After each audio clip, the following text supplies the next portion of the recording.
Sir ఇవాళ ఈ రాష్ట్ర ప్రభుత్వం తీసుకొస్తున్నటువంటి సవరణ ద్వారా అధ్యక్ష గతంలో కేసీఆర్ ప్రభుత్వం తీసుకొచ్చినటువంటి ఈ 50% ఏదైతే 34% చేయాలన్న వాళ్ళ ప్రయత్నాన్ని అడ్డుకున్నారు సార్ ఆ రోజు హైకోర్టులో. ఇప్పుడు మళ్ళొక్కసారి అడ్డుకోరన్న గ్యారంటీ ఏమైనా ఉందా? ఈసారి చేసేటువంటి అమెండ్మెంట్ కూడా ఖచ్చితంగా అడ్డుకుంటారు వాళ్ళు. అడ్డుకున్నప్పుడు మేము ఎవరి మొహం చూడాలి? మా బీసీలు ఎటువైపు చూడాలి సార్? అప్పుడు మాకు ఎట్టి పరిస్థితిలో ఇది ముందుకు పోతుంది అనేటువంటి ఆలోచన లేదు. మీ కళ్ళ ముందున్నటువంటి అన్ని అంశాల్లో బీసీ డిక్లరేషన్ ని ఉన్నది ఉన్నట్టుగా ఈ 42% మీరు సాధ్యమైనంత వరకు మీ ప్రయత్నం చేస్తూనే మిగతా అంశాల మీద ఫోకస్ పెట్టాల్సిందిగా ఈ రాష్ట్ర ప్రభుత్వాన్ని కోరుతా ఉన్నాం సార్. అలాగే ఇదే బీసీలకు సంబంధించినటువంటి విషయంలో ముదిరాజులను అధ్యక్ష ఇదే కామారెడ్డి డిక్లరేషన్ లో మా ముదిరాజు సోదరులను జీఓఎంఎస్ నెంబర్ 19/2/2009 పునరుద్ధరణ చేస్తామని చెప్పి కాంగ్రెస్ పార్టీ హామీ ఇచ్చింది అధ్యక్ష. ఇందులో బీసీడీలో ఉన్నటువంటి ఈ తెలంగాణ రాష్ట్రంలో అత్యధిక జనాభా కలిగినటువంటి ఈ బీసీ బిడ్డలను, ఈ ముదిరాజు బిడ్డలను బీసీడీ నుంచి బీసీఏలోకి అధ్యక్ష మా ఇంకో అరల నుంచి ఇంకో అరలకు వస్తాంటారు తప్ప వాళ్ళు ఇంకో దాంట్లో పోయి గుంజుకుంటామని చెప్తలేరు అధ్యక్ష. ఈ ఇచ్చిన హామీ ఎందుకు అమలు చేస్తలేరు అధ్యక్ష? ఇది సుప్రీంకోర్టు అడ్డం పడతా ఉందా? దీనికి ఏమైనా పార్లమెంట్ అడ్డం పడతా ఉందా? దీనికి ఏమైనా కోర్టులు అడ్డం పడతా ఉన్నాయా? రాజకీయ పరమైనటువంటి నిర్ణయాన్ని కాంగ్రెస్ పార్టీ తీసుకొని ఇది చేయొచ్చు అధ్యక్ష. ఇది చేయకుండా ఇది అట్లే పెట్టింది. గంగపుత్రుల విషయంలో కూడా ఇదే పరిస్థితి అధ్యక్ష. ఇవాళ గీత కార్మికులకు మనము వైన్ షాపులలో రిజర్వేషన్ అని చెప్పి చెప్తా ఉన్నాం అధ్యక్ష. ప్రైవేట్ యూనివర్సిటీలు పెట్టే కాడ మా గీత కార్మిక, మా గౌడ సోదరులకు అవకాశాలు కల్పించండి. ప్రైవేట్ కాంట్రాక్ట్ల దగ్గర అధ్యక్ష 42% రిజర్వేషన్ కాంట్రాక్ట్లు ఇచ్చే కాడ ఈ బీసీలకు ఇవ్వంగా ఏ చట్టం అడ్డుకునే పరిస్థితి లేదు అధ్యక్ష. మీరు వాళ్ళని పైకి తీసుకురావడానికి మీ కళ్ళ ముందు అనేకమైనటువంటి అంశాలు ఉన్నప్పటికీ కూడా ఇది చేయకుండా ఇవాళ కాంగ్రెస్ పార్టీ కేవలం 42% బీసీ రిజర్వేషన్ పేరుతోనే మమ్మల్ని తిప్పడం ద్వారా లాభం ఏముండదు అధ్యక్ష. మీరు చేయాల్సిన ప్రయత్నం చేస్తూనే ఇచ్చిన హామీలను నెరవేర్చాల్సినటువంటి అవసరం ఉంది అధ్యక్ష. మత్స్యకారుల హక్కులకు సంబంధించి మత్స్య సామాజిక వర్గాల మధ్య పెండింగ్ లో ఉన్న సమస్యలు పరిష్కరించేందుకు త్వరితగతిన ప్రయత్నం చేస్తామన్నారు అధ్యక్ష. అదెటుపోయిందో అయితే గొర్రెల స్కీమ్ ను కాంగ్రెస్ పార్టీ ప్రభుత్వం ఏర్పడ్డ తర్వాత 100 రోజుల్లోనే 2వ విడత గొర్రెలు పంపిణీ చేస్తామన్నారు అధ్యక్ష. 2వ విడత గొర్రెల పంపిణీ కార్యక్రమం ఎటుపోయిందో కానీ ఇక్కడ మొదటి విడత గొర్రెల పంపిణీ కార్యక్రమంలో దోషులైనటువంటి వాళ్ళని ఇవాళ ప్రజాక్షేత్రంలో దోషులుగా నిలబెట్టలేకపోయింది. ఈ విషయంలో కాంగ్రెస్ పార్టీ కొంత ఇబ్బందికరమైనటువంటి పరిస్థితుల్ని సృష్టిస్తా ఉంది అధ్యక్ష. ఇక అలాగే వైన్స్ రిజర్వేషన్లు అధ్యక్ష. వైన్స్ ల విషయంలో 15% ఉండే గౌడ్లకు రిజర్వేషన్లు 25% పెంచుతామని చెప్పారు సార్ కామారెడ్డి డిక్లరేషన్ లో. కానీ ఇప్పటి వరకు పెంచిన దాఖలాలు లేవు సార్. మొన్న ఏదో నోటిఫికేషన్ కూడా ఇచ్చినట్టు ఉన్నారు. అలాగే జనగామ జిల్లాకు సర్దార్ సర్వాయి పాపన్న పేరు పెడతామని కాంగ్రెస్ పార్టీ పేజ్ నెంబర్ 18 తన ఎన్నికల మేనిఫెస్టోలో చెప్పింది సార్. ఇప్పటికీ దానిపైన చర్చ లేదు, దానిపైన ఎలాంటి నిర్ణయం తీసుకోలేదు అధ్యక్ష. అనేక మంది ఇప్పటికే ధర్నాలు అలాగే ఆందోళన వ్యక్తం చేస్తా ఉన్నారు కాంగ్రెస్ పార్టీ ఈ నిర్ణయాన్ని తీసుకోవాలని చెప్పి. అలాగే మున్నూరు కాపుల విషయంలో కూడా అధ్యక్ష మొట్టమొదటిసారిగా మంత్రివర్గంలో ఒక మున్నూరు కాపు బిడ్డ కూడా మంత్రిగా లేకుండా పోయింది అధ్యక్ష. అలాగే మున్నూరు కాపు కార్పొరేషన్ ఏర్పాటు చేసి యువ పారిశ్రామికవేత్తలను ప్రోత్సహించేందుకు సబ్సిడీ రుణాలు పంపిణీ చేస్తామని చెప్పారు అధ్యక్ష. అది కూడా ఇప్పటి వరకు అతిగతి లేకుండా పోయింది అధ్యక్ష. పద్మశాలి బిడ్డలకు జగిత్యాల, నారాయణపేట, భువనగిరిలో మెగా పవర్ క్లస్టర్లు ఏర్పాటు చేస్తామని చెప్పారు అధ్యక్ష. పద్మశాలిలకు పవర్ లూమ్స్ పరికరాలపైన 90% సబ్సిడీ అని చెప్పారు అధ్యక్ష. ఎటుపోయినాయి అధ్యక్ష? ఈ కామారెడ్డి డిక్లరేషన్ లో కేవలం 42% స్థానిక సంస్థల రిజర్వేషన్లు కాదు అధ్యక్ష. సార్ ఇక్కడ 42% రిజర్వేషన్ కాదు అధ్యక్ష. అనేకమైనటువంటి అంశాలు ఈ బీసీ డిక్లరేషన్ లో ఉన్నాయి. కేవలం 42% రిజర్వేషన్ అనే కాదు, మీరు చేయగలిగినటువంటి అన్ని ఉన్నాయి ఇందులో. మరీ ముఖ్యంగా అధ్యక్ష విశ్వకర్మలకు సంబంధించినటువంటి అధ్యక్ష మంగళి, స్వర్ణకారులు, కమ్మరి, వడ్రంగులు, కుమ్మరులను 90% సబ్సిడీతో టూల్ కిట్లు ఇస్తామని చెప్పారు అధ్యక్ష. ఆ కార్యక్రమం చేయడంగా ఎవరు అడ్డుకుంటారు అధ్యక్ష? అక్కడ ఏం పార్లమెంటే వద్దంటలేదు, సుప్రీంకోర్టులు ఏం అడ్డుకుంటలేవు అధ్యక్ష. పట్టణ ప్రాంతాల్లో షాపుల ఏర్పాటు భూమి కేటాయిస్తామని చెప్పారు అధ్యక్ష. ఆ భూమి కూడా ఇప్పటిదాకా దాని మీద పరిశీలన కాదు కదా, కనీసం పట్టించుకున్న పాపాన పోలేదు అధ్యక్ష. మా రజక సోదరులకు, రజక యువతకు పట్టణాల్లో ల్యాండ్ రోమెంట్స్ ఏర్పాటు చేసేందుకు 10 లక్షలు ఇస్తామని చెప్పారు అధ్యక్ష. తక్షణమే ఈ ప్రభుత్వం ఇవన్నీ చేపట్టాలని డిమాండ్ చేస్తా ఉన్నాం అధ్యక్ష. అలాగే రాష్ట్ర వ్యాప్తంగా దోబిఘాట్లు ఆధునీకరణ కోసం ప్రతి జిల్లాకు 10 కోట్లు కేటాయిస్తామని చెప్పారు అధ్యక్ష నేను ఈ సభ ద్వారా ఈ తెలంగాణ రాష్ట్రంలో ఉన్నటువంటి బీసీ బిడ్డల తరఫున మాట్లాడుతా ఉన్నా అధ్యక్ష. కాంగ్రెస్ పార్టీ చేయడానికి ఎలాంటి అడ్డంకి లేనటువంటి అంశాలు ఈ మేనిఫెస్టోలో చాలా ఉన్నాయి. వీటిని నెరవేర్చాల్సిందిగా ఇక్కడ ఉన్నటువంటి రాష్ట్ర ప్రభుత్వాన్ని డిమాండ్ చేస్తా ఉన్నా. మా ఆకలి, మా బాధ, మా గోస ఈ సభ ముందు పెట్టుకునేటువంటి సందర్భంలో ఈ రాష్ట్ర ప్రభుత్వం నుంచి మేము ఎక్స్పెక్ట్ చేస్తుంది అధ్యక్ష, కేవలం 42% మాత్రమే అడ్డంకి ఉంది. మీరు ఇంప్లిమెంట్ చేయడానికి ఏ అంశానికి కూడా అడ్డంకులు లేవు. వీటిని అమలు చేయండి. ఇక్కడ 1,00,000 కోట్ల బడ్జెట్ పెట్టడానికి సార్ 20,000 కోట్లు ప్రతి ఏడాది బడ్జెట్ పెట్టడానికి ఎవరైనా అడ్డంకి ఉన్నారా? దీనికి మీరు పెట్టండి. బీసీలకు సంబంధించి రిజర్వేషన్ దయచేసి 42% రిజర్వేషన్ల విషయంలో అధ్యక్ష ఇవాళ గవర్నర్ గారు ఆమోదించాలి సార్. గవర్నర్ గారు సమ్మతించాలి. లేకపోతే మొన్న గతంలో సార్ ఇదే ఆనరబుల్ హైకోర్టులో గతంలో కేసీఆర్ గారు 34% రిజర్వేషన్ అన్నప్పుడు ఇగో అగ్రవర్ణాల వాళ్ళు హైకోర్టులో కేసేసి దీన్ని ఆపిరు సార్. ఇలా మళ్ళా ఇంకొక ఆయన పుట్టడానికి గ్యారంటీ ఏంది? ఇలా మళ్ళీ దాన్ని అడ్డుకోవడానికి గ్యారంటీ అధ్యక్ష ఈ మా బీసీల విషయము మాట్లాడుకునే సందర్భంలో బీఆర్ఎస్ పార్టీ ఈ రకంగా అరాచకం చేయడం, ఈ రకంగా దాన్ని అడ్డుకోవడం, సభను డిస్టర్బ్ చేయడం ఇది బాధాకరం సార్. ఇది అత్యంత బాధాకరం. ఇది బీసీలకు సంబంధించినటువంటి అంశం సార్. ఇక్కడ బీసీలకు సంబంధించినటువంటి అంశం చర్చకు వచ్చినప్పుడు బీఆర్ఎస్ పార్టీ చిత్తశుద్ధితో వీళ్ళకి 70 సంవత్సరాలుగా అన్యాయం జరుగుతుందని వచ్చి కూర్చొని మా బాధ వినాలి సార్, మా ఆవేదన వినాలి. అది చేయకుండా కేసీఆర్ గారి పైన కేసు పెట్టిరనేటువంటి ఉద్దేశంతో అదే కేసీఆర్ గారు మా మీద 100 కేసులు పెట్టింది సార్. మేము ఎన్నడూ పట్టించుకోలే. మేము ప్రజాక్షేత్రంలో ఉన్నాం, ఎదుర్కోవడానికి సిద్ధంగా ఉన్నాం.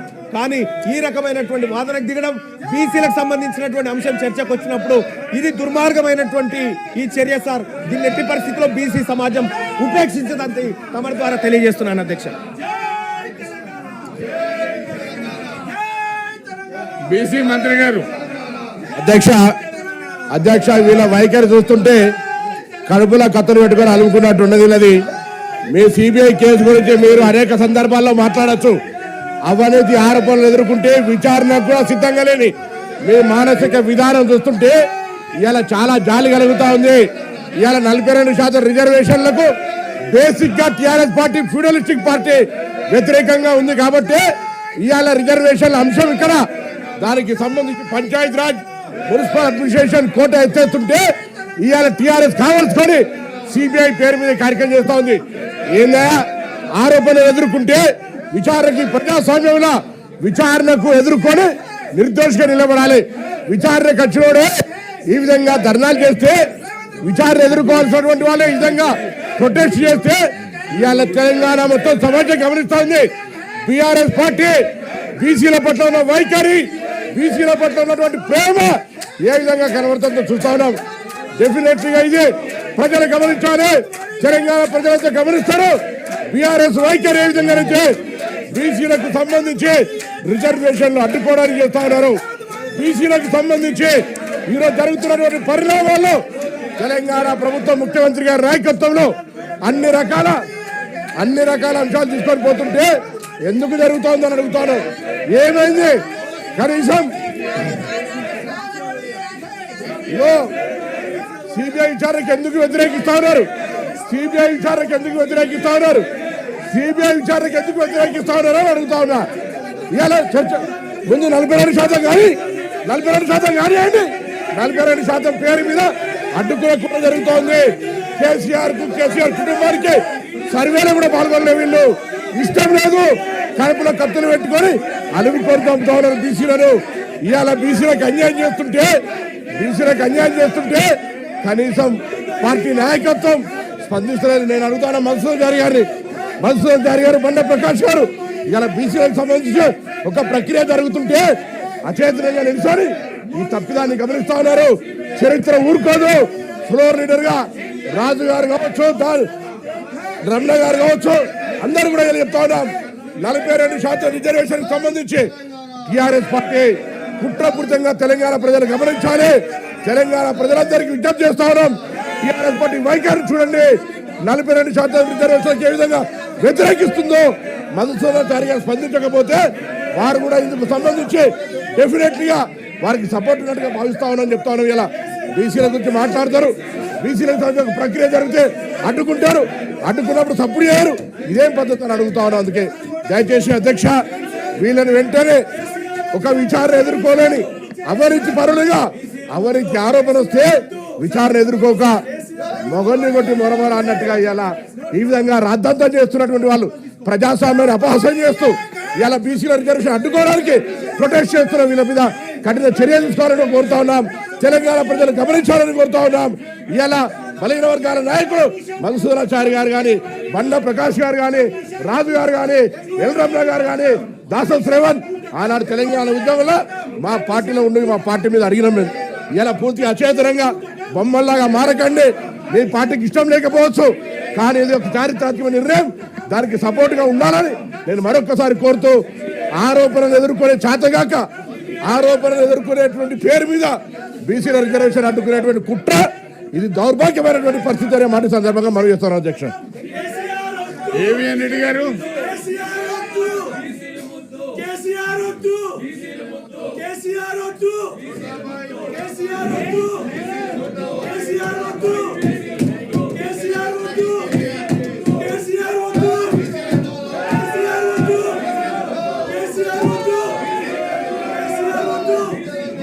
అధ్యక్ష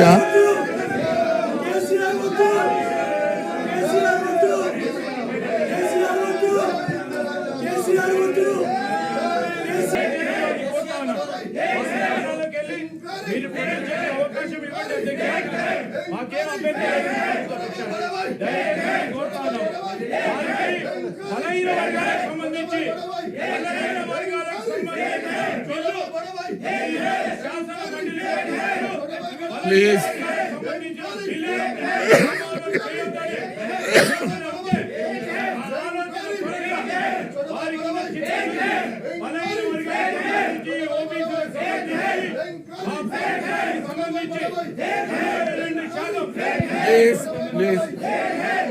మీ అందరికి అవకాశం ఇస్తాను.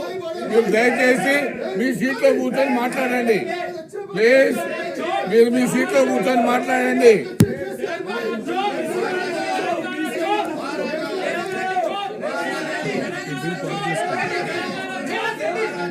సీతక్క గారు,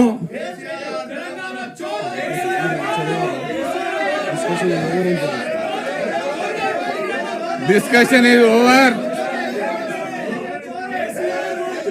The question is that Telangana Panchayat Raj Third Amendment Bill 2025 be taken into consideration. Those who are for the motion, please say aye.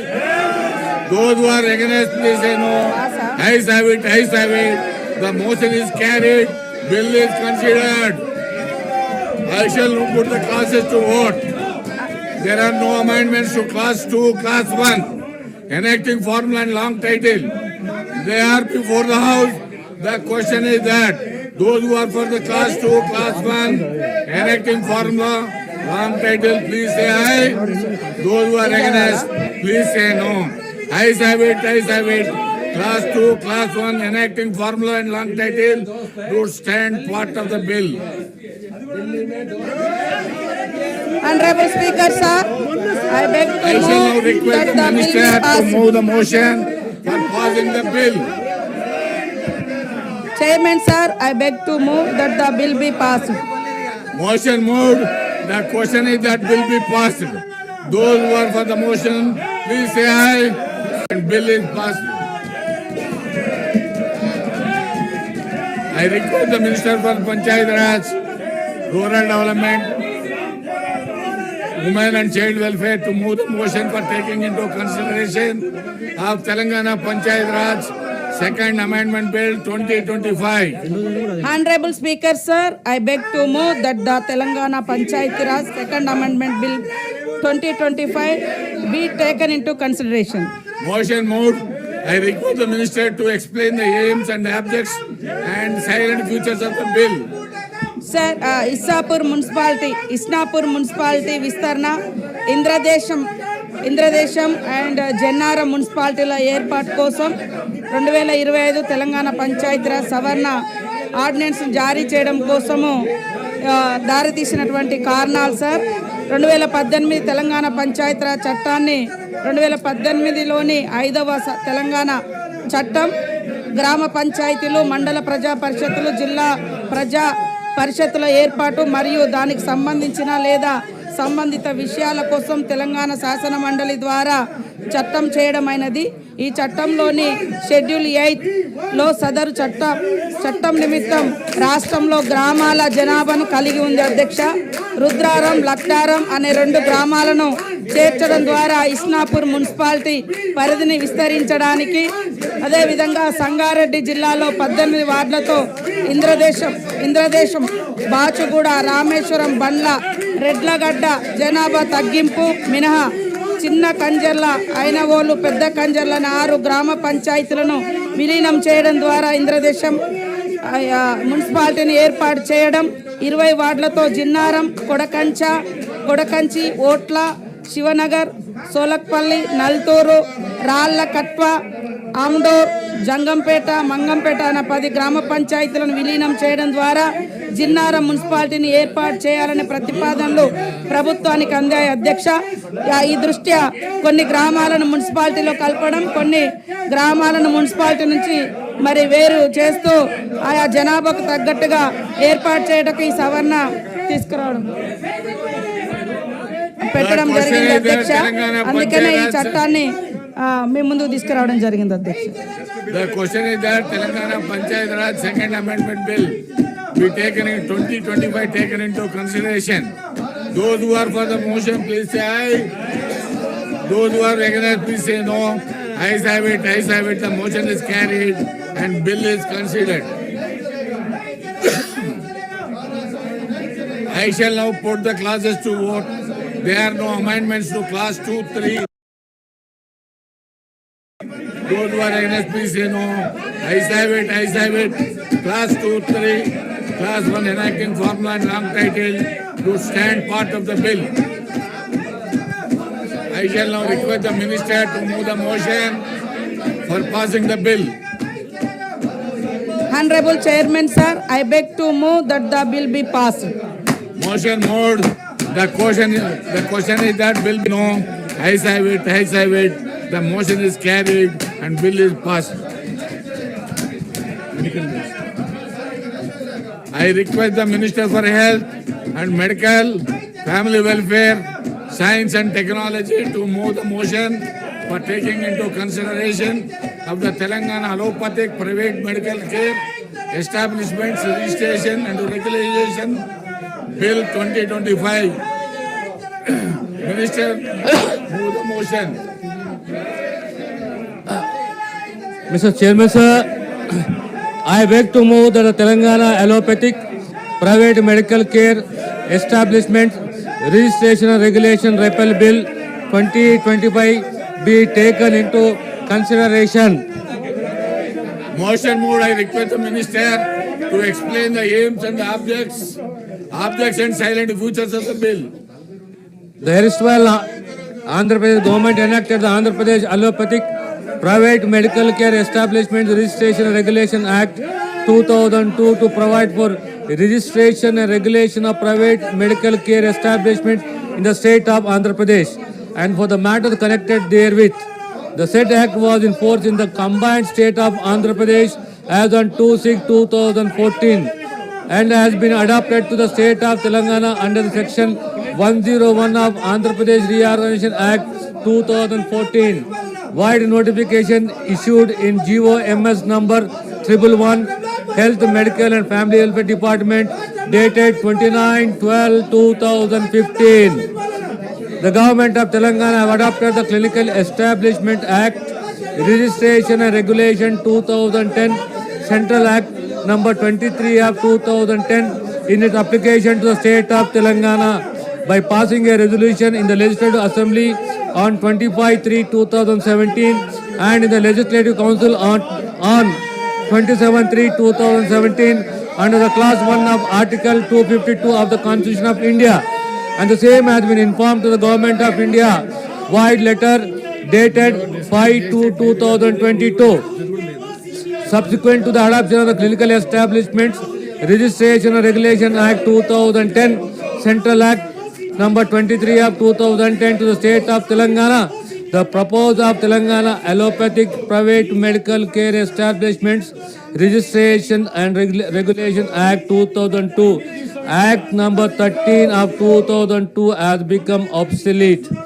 Therefore, the government have decided to repeal the Telangana Allopathic Private Medical Care Establishments Registration and Regulation Act 2002, Act number 13 of 2002 in its application to the state of Telangana, so as to apply the provisions of Clinical Establishment Registration and Regulation Act 2010 and the Central Act number 23 of 2010 to the state of Telangana.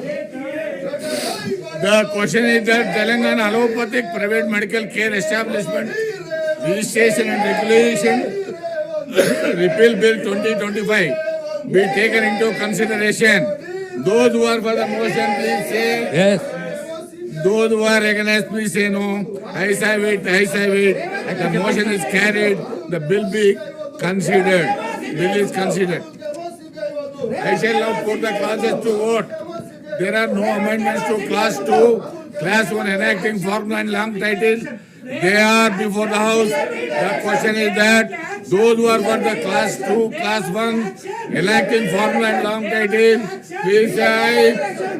Those who are against, please say no. Ayes have it, ayes have it. Class 2, class 1 enacting formula and long title to stand part of the bill. I shall now request the minister to move the motion for passing the bill. Mr. Chairman, sir, I beg to move that the bill be passed.